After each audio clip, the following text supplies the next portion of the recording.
The title of this book is called A Pocket for Corduroy. A Pocket for Corduroy. Late one summer afternoon, Lisa and her mother took their laundry to the laundromat. As always on such trips, Lisa carried along her toy bear, Corduroy. The laundromat was a very busy place at this hour. Now, Corduroy, you sit right here and wait for me, Lisa said. I'm going to help with our wash.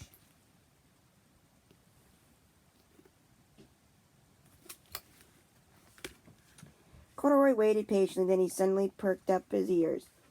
Lisa's mother was saying, "Be sure to take everything out of your pockets. Lisa, dear, you don't want your precious things to get all wet and soapy."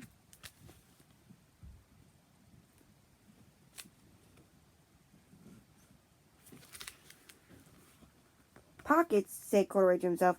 "I don't have pockets." He slid off the chair. "I must go find something to make a pocket out of," he said, and he began to look around.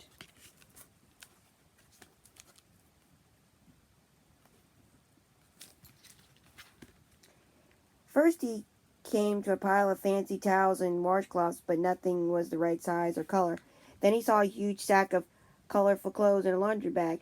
"There ought to be something in here to make a pocket out of," he said.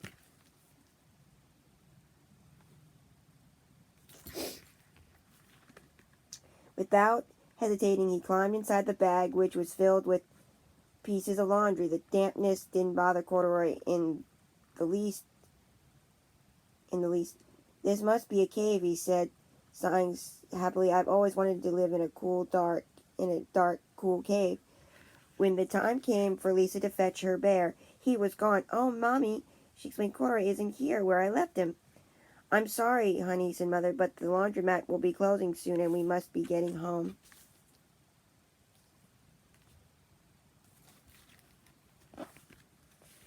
Lisa was reluctant to leave without Corduroy, but her mother insisted. "You can come back tomorrow," she said. "I am sure he will still be there."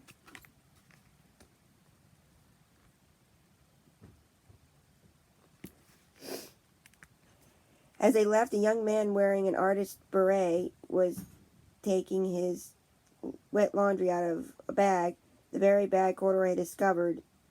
Before he knew it, Corduroy was being tossed together with all the sheets, shirts, shorts, and slacks.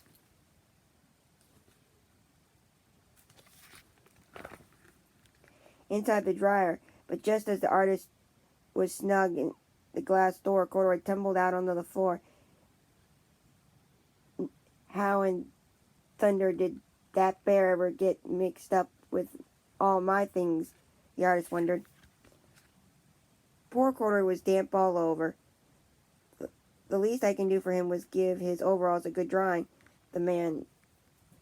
said the man thoughtfully. He unbuttoned Corduroy's shoulder straps, put his overalls in the dryer.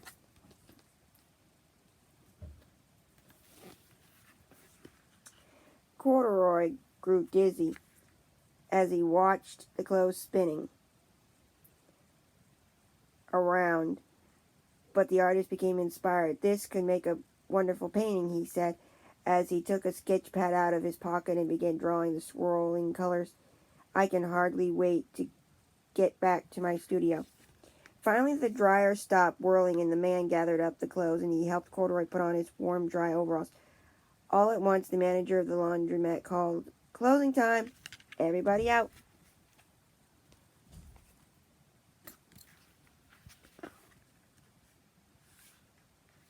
Corduroy was gently placed on top of the wash machine. "I wonder who that bear belongs to," said the artist. As he was leaving, "Seems to me he should have his name someplace. He's too fine a fellow to be lost." As soon as the lights were turned off, Corduroy began his search again. He searched to see something white glowing in the dark. "Maybe it's snow," he said excitedly. "I've always wanted to play in the snow."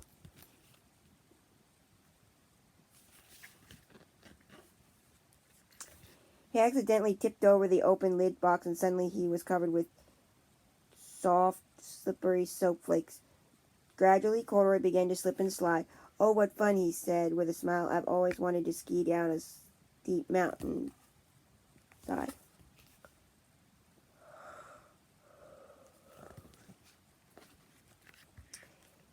He landed paws first in an empty laundry basket.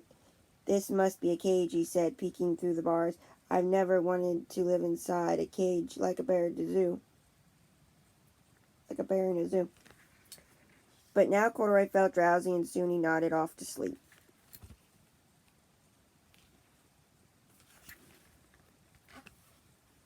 Next morning when the manager came to open the door of the laundromat, there was Lisa waiting.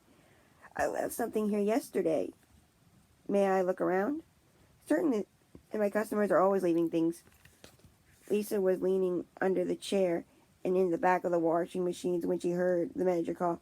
Is this what you're looking for, Senora?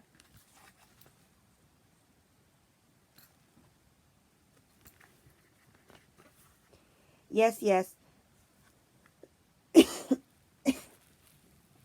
My best friend, shouted Lisa as she came running. She reached in and picked Corduroy out of the basket. So this is where you've been, you little rascals, she said. It's time I took you home.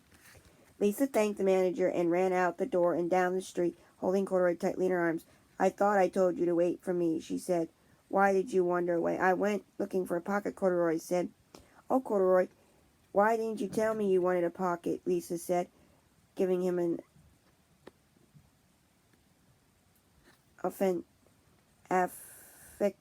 affectionate squeeze.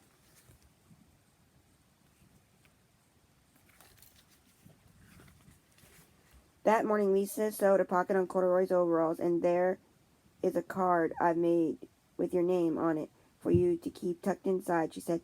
I've always wanted a purple pocket with my name tucked inside, said Corduroy, as he and Lisa nuzzled noses. The end.